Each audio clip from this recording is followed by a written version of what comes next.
जय हिंद साथियों, are par practice set के तीसरे वीडियो में मैं सोनू आप सभी का हार्दिक स्वागत करता हूं। दोस्तों चलिए बिना देरी किए हुए वीडियो को स्टार्ट करते हैं। दोस्तों कल का एक प्रश्न है जिसमें हमने टाइपिंग मिस्टेक हो गया था, तो उसको पहले देख लेते हैं। भारतीय संविधान में आपातकाल के सिद्धांत को किस देश के संविधान से लिया गया है? इसमें हमने कल ब्रिटेन बताया था जो कि गलत है। यहाँ पे होगा जर्मनी के संविधान से। तो भारतीय संविधान में आपातकाल के सिद्धांत को किस देश के संविधान से लिया गया है? जर्मनी के संविधान से लिया गया है। और आपातकाल का वर्णन भाग 18 में मिलता है और अनुच्छेद 352 से 360 तक। 352 में राष्ट्रीय आपातकाल का वर्णन है और 356 में राष्ट्रपति शासन का और 360 में आर्थिक संकट यानी कि वित्तीय आपातकाल का वर्णन है। एडिशनल इन्फॉर्मेशन जितने दिए थे सब सही थी, बस केवल यहाँ पे ब्रिटेन बता दिए थे भी ब्रिटेन के संविधान से लिया गया था। तो सॉरी दोस्तों, टाइपिंग मिस्टेक हो गई थी और हमने एडिशनल इन्फॉर्मेशन ज़्यादा देने की सोच में ध्यान नहीं दे पाए हैं। तो चलिए आज के प्रश्नों को स्टार्ट करते हैं। हरित क्रांति की शुरुआत कहाँ हुई थी? हरित क्रांति की शुरुआत कहाँ हुई थी? मैक्सिको में। हरित क्रांति की शुरुआत मैक्सिको में हुई थी। अनाज के उत्पादन को बढ़ावा देना इसका मुख्य उद्देश्य था और वर्ष 1960 ईस्वी में मैक्सिको में इसकी शुरुआत की गई थी। विश्व में हरित क्रांति का जनक माना जाता है नॉर्मन बोरलॉग को, जो कि यूएसए से हैं। विश्व में हरित क्रांति का जनक किसे माना जाता है? नॉर्मन बोरलॉग को। और भारत में हरित क्रांति का जनक किसे माना जाता है? एमएस स्वामीनाथन को। और शुरुआत कहाँ से हुई थी? पंजाब से। सर्वप्रथम हरित क्रांति शब्द किसने दिया था? विलियम गॉड ने, और यह अमेरिका के वैज्ञानिक थे। तो दोस्तों एडिशनल इन्फॉर्मेशंस आपको नोट डाउन करनी है, बहुत ही मोस्ट इम्पॉर्टेंट है। इन सभी जितने भी एडिशनल इन्फॉर्मेशन है इन सभी से क्वेश्चन आपके एग्जाम में पूछे गए हैं। तो हरित क्रांति की शुरुआत कहाँ हुई थी? मैक्सिको में। वर्ष 1960 ईस्वी में मैक्सिको में इसकी शुरुआत हुई थी। विश्व में हरित क्रांति का जनक नॉर्मन बोरलॉग को माना जाता है और भारत में हरित क्रांति का जनक किसे कहा जाता है? डॉक्टर एमएस स्वामीनाथन को। दूसरा प्रश्न, नालंदा विश्वविद्यालय की स्थापना किसके द्वारा 5वीं शताब्दी में की गई थी? कुमारगुप्त प्रथम। गुप्त शासक प्रथम कुमारगुप्त प्रथम के द्वारा नालंदा विश्वविद्यालय की स्थापना 5वीं शताब्दी में की गई थी, जो कि कहाँ है? बिहार में है। कुतुबुद्दीन ऐबक ने सेनापति थे। बख्तियार खिलजी ने इसको नष्ट कर दिया था आग लगा करके, और बख्तियार खिलजी ने बंगाल पर विजय हासिल की थी। पहले बंगाल पर विजय किसने हासिल की थी? बख्तियार खिलजी ने। तीसरा प्रश्न, विक्रमशिला गंगा डॉल्फिन अभयारण्य कहाँ स्थित है? विक्रमशिला गंगा डॉल्फिन अभयारण्य कहाँ स्थित है? बिहार राज्य के भागलपुर जिले में। बिहार राज्य के भागलपुर जिले में विक्रमशिला गंगा डॉल्फिन अभयारण्य स्थित है। और बिहार राज्य में एकमात्र राष्ट्रीय उद्यान है, कौन सा? वाल्मीकि राष्ट्रीय उद्यान। गंगा डॉल्फिन क्या है? भारत का राष्ट्रीय जलीय जीव है। इसे 18 मई 2010 में घोषित किया गया था भारत का जलीय जीव। तो विक्रमशिला गंगा डॉल्फिन अभयारण्य कहाँ स्थित है? बिहार के भागलपुर जिला में। नेक्स्ट प्रश्न है हमारा चौथा, पराश्रव्य तरंगों की आवृत्ति परिसर कितनी होती है? पराश्रव्य तरंगों की आवृत्ति परिसर कितनी होती है? 20,000 हर्ट्ज से अधिक होती है। आवृत्ति तरंगे, ध्वनि तरंगे कितने प्रकार की होती हैं? 3 प्रकार की होती हैं। अपश्रव्य तरंगे, श्रव्य तरंगे, पराश्रव्य तरंगे। अपश्रव्य तरंगे 20 हर्ट्ज से कम की होती हैं। इनमें कुछ जानवर होते हैं जैसे गेंडा, हाथी, ये क्या कर सकते हैं? इसको सुन सकते हैं। और श्रव्य तरंगे होती हैं 20 हर्ट्ज से 20,000 से तक, जिसे हम मानव क्या करते हैं? आसानी से सुन सकते हैं। और अल्ट्रासोनिक वेव पराश्रव्य तरंगे होती हैं 20,000 से अधिक, जिनमें कुछ जानवर होते हैं जो इसको सुन सकते हैं, जैसे चमगादड़, कुत्ता, बिल्ली, ये सब होते हैं। तो पराश्रव्य तरंगों की आवृत्ति परिसर कितनी होती है? 20,000 हर्ट्ज से अधिक होती है। नेक्स्ट प्रश्न हमारा, बाफ्टा अवार्ड की शुरुआत कब की गई थी? बाफ्टा अवार्ड की शुरुआत 29 मई 1949 में की गई थी और 76वां 2023 में बेस्ट एक्टर का अवार्ड किसे दिया गया था? ऑस्टिन बटलर को दिया गया था। ब्रिटेन के द्वारा दिए जाते हैं बाफ्टा अवार्ड, सिनेमा के क्षेत्र में दिए जाते हैं। तो बाफ्टा अवार्ड की शुरुआत 29 मई 1949 ईस्वी में शुरुआत की गई थी और 76वां 2023 यानी बेस्ट एक्टर का अवार्ड किसे दिया गया था? ऑस्टिन बटलर को दिया गया था। नेक्स्ट प्रश्न हमारा, कौन सा वेद सबसे पुराना है? तो सबसे पुराना वेद कौन सा है? ऋग्वेद है। वेद 4 प्रकार के होते हैं, ऋग्वेद, यजुर्वेद, सामवेद, अथर्ववेद। ऋग्वेद को सबसे पुराना वेद माना जाता है। संकलन किया था वेद व्यास ने। कुल मंडल है इसमें 10, अष्टक की संख्या कितनी है? 8 और सूक्त कितनी है? 1028 और तीसरे मंडल से गायत्री मंत्र लिया गया है जो कि सूर्य देवता से संबंधित है। और सबसे नया वेद कौन सा है? अथर्ववेद। तो सबसे पुराना वेद है ऋग्वेद, सबसे नया वेद किसे कहा जाता है? अथर्ववेद को। तो दोस्तों प्रश्न नंबर 7वां है हमारा, मोपिन कहाँ का प्रमुख उत्सव है? मोपिन कहाँ का प्रमुख उत्सव है? तो मोपिन अरुणाचल प्रदेश का प्रमुख उत्सव है। अरुणाचल प्रदेश के और कौन कौन से प्रमुख उत्सव हैं? सोलुंग उत्सव, द्रि उत्सव, लोसर उत्सव, मोपिन उत्सव, सांगकेन, पांगसा उत्सव। सोलुंग उत्सव, द्रि उत्सव, लोसर उत्सव, मोपिन उत्सव, सांगकेन, पांगसा उत्सव। लोसर उत्सव मोनपा जनजाति द्वारा मनाया जाता है। तो ये थे अरुणाचल प्रदेश के महत्वपूर्ण उत्सव, सोलुंग उत्सव, द्रि उत्सव, लोसर उत्सव, मोपिन उत्सव, सांगकेन, पांगसा उत्सव। नेक्स्ट, राष्ट्रपति उत्पादकता सप्ताह दिवस कब मनाया जाता है? राष्ट्रीय उत्पादकता सप्ताह दिवस कब मनाया जाता है? 12 से 18 मार्च तक। नेक्स्ट, यामा नामक पुस्तक के लेखक कौन है? यामा नामक पुस्तक के लेखक कौन है? महादेवी वर्मा। नेक्स्ट 10वां प्रश्न हमारा, भारत की सबसे लंबी सीमा किस देश से लगती है?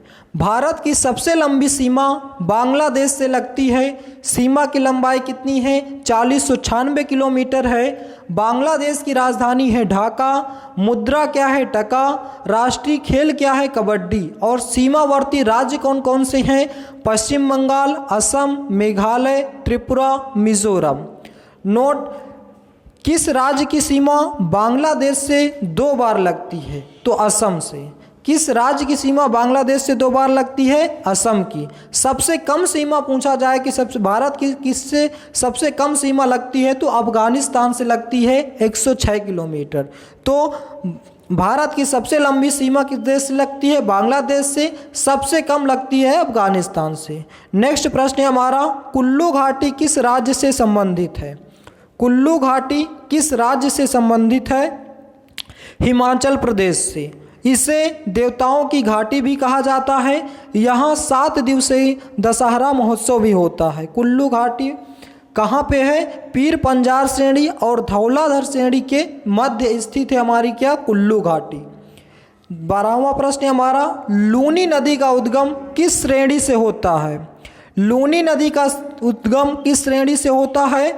अरावली श्रेणी से होता है जो कि राजस्थान से। और मुहाना क्या है इसका? कच्छ के रण गुजरात में। इसे खारे पानी की झील भी कहा जाता है। इसे रेगिस्तान की गंगा भी कहा जाता है। लूनी नदी को रेगिस्तान का गंगा भी कहा जाता है और इसे भारत में लवणीय नदी के नाम से भी जानते हैं। और लूनी नदी की सहायक नदियां पूछा जाए तो जवाई, सुरसती आदि, ये सभी क्या हैं? लूनी नदी की सहायक नदियां हैं। नेक्स्ट प्रश्न, भारतीय अर्थव्यवस्था की मुख्य विशेषताएं क्या है? भारतीय अर्थव्यवस्था की मुख्य विशेषताएं क्या है? कृषि की प्रधानता, प्रति व्यक्ति न्यूनतम आय तथा बढ़ती बेरोजगारी। चौथा प्रश्न, संसद के कितने अंग होते हैं? संसद के 3 अंग होते हैं। कौन कौन से? लोकसभा, राज्यसभा, राष्ट्रपति। संसद के 3 अंग होते हैं, लोकसभा, राज्यसभा, राष्ट्रपति। 15वां प्रश्न, मिश्रित अर्थव्यवस्था की संकल्पना किस अर्थशास्त्री के विचारों से प्रेरित है? मिश्रित अर्थव्यवस्था की संकल्पना किस अर्थशास्त्री के विचारों से प्रेरित थी? जॉन मेनार्ड किंग्स के। जॉन मेनार्ड किंग्स के। नेक्स्ट प्रश्न है हमारा, शून्यकाल का समय कब से कब तक रहता है? शून्यकाल का समय 12 बजे से लेकर 1 बजे तक रहता है, 1 घंटे का समय रहता है। 17वां प्रश्न हमारा, मूल कर्तव्य को किस संशोधन द्वारा संविधान में शामिल किया गया है? 42वां संविधान संशोधन द्वारा। मूल संविधान को 42वां संविधान संशोधन द्वारा भारतीय संविधान में शामिल किया गया है। 18वां प्रश्न हमारा, राज्य के नीति निर्देशक तत्व किस देश के संविधान से लिए गए हैं? राज्य के नीति निर्देशक तत्व आयरलैंड के संविधान से लिए गए हैं और राज्य के नीति निर्देशक तत्व का वर्णन भाग 4 में किया गया है और अनुच्छेद 36 से 51 में किया गया है। इसका उद्देश्य क्या था? कल्याणकारी राज्य की स्थापना करना। कल्याणकारी राज्य की स्थापना करना। जी ऑस्टिन ने राज्य के नीति निर्देशक तत्व को संविधान की आत्मा कहा है। संविधान की आत्मा किसने कहा है? जी ऑस्टिन ने कहा है। और डॉक्टर भीमराव अंबेडकर ने राज्य के नीति निर्देशक तत्व को भारतीय संविधान की अनोखी विशेषता कहा है। तो दोस्तों, एडिशनल इन्फॉर्मेशन आपके लिए बहुत ही महत्वपूर्ण है जो कि लगातार आपके एग्जाम में पूछे जा रहे हैं। 19वां प्रश्न हमारा, वीटी कल्चर में किसका अध्ययन किया जाता है? वीटी कल्चर में अंगूर की खेती का अध्ययन किया जाता है। 20वां प्रश्न हमारा, मानव रक्त में किस प्रकार का उत्तक पाया जाता है? मानव रक्त में तरल संयोजी उत्तक पाया जाता है और मानव रक्त के का पीएच मान कितना होता है? 7.4 होता है, जो कि हल्का क्या होता है? क्षारीय होता है। 7 से अधिक है तो क्षारीय होगा, 7 से कम होता तो अम्लीय होता।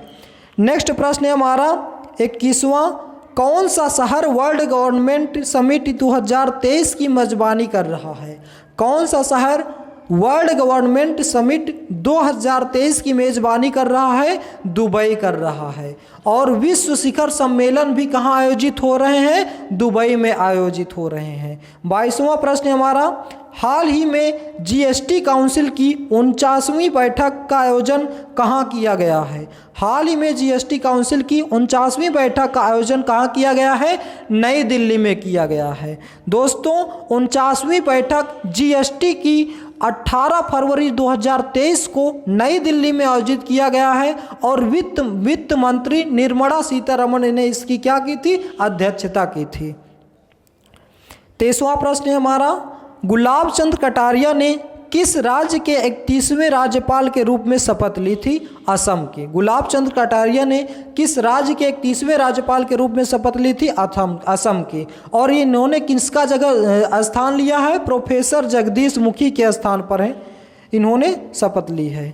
24वां प्रश्न हमारा, Dada Saheb Phalke international film festival awards 2023 में किसे सर्वश्रेष्ठ अभिनेत्री का पुरस्कार दिया गया है? आलिया भट्ट को। Dada Saheb Phalke international film festival award 2023 में किसे सर्वश्रेष्ठ अभिनेत्री का पुरस्कार दिया गया है? आलिया भट्ट को।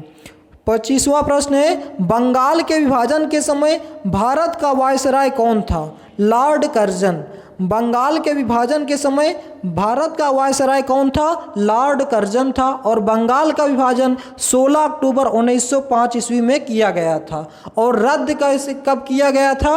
1911 ईस्वी में दिल्ली दरबार में इसे क्या किया था? रद्द कर दिया गया था। तो दोस्तों, ये थे हमारे आज के टॉप 25 यानी कि 25 महत्वपूर्ण प्रश्न जो कि लगातार आपके एग्ज़ाम की दृष्टि से बहुत ही महत्वपूर्ण हैं। तो आइए एक बार फिर से इन सभी प्रश्नों का पुनः रिवीजन कर लेते हैं ताकि ये सभी के सभी प्रश्न आपको इसी वीडियो में याद हो जाए।